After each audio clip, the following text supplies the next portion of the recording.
Ons lees die oordenking vir 7 November uit die Here is my herder met die vriendelike vergunning van Lizette Murray. Die opskrif by vandag se gedeelte is wysheid deur gebed. Ons teksvers Psalm 111 vers 10 sê: Wysheid begin met die dien van die Here. Almal wat dit doen, het ware insig. Dawid het sy wysheid en insig by God gekry.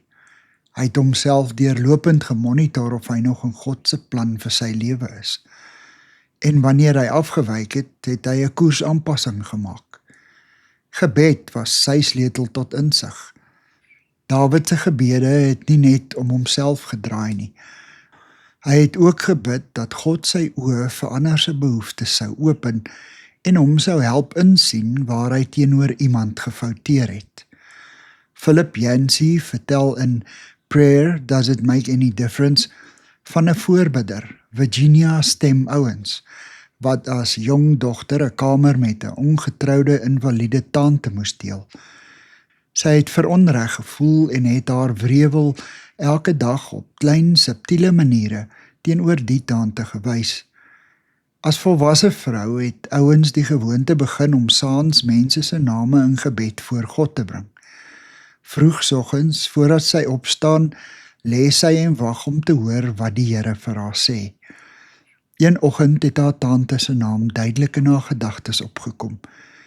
En toe het sy vir die eerste keer besef hoe die middeljarige vrou moes voel om saam met 'n tienermeisie in dieselfde kamer te slaap sonder enige privaatheid. Verleë en skaam oor haar afhanklikheid. Aangewese op ander se goedgesindheid. Na al die jare het Virginia begryp dat sy die een is wat om vergifnis moes vra. Deur Christus kon sy haarself nou helder sien. Here, wys vir my waar ek iemand onwetend benadeel het.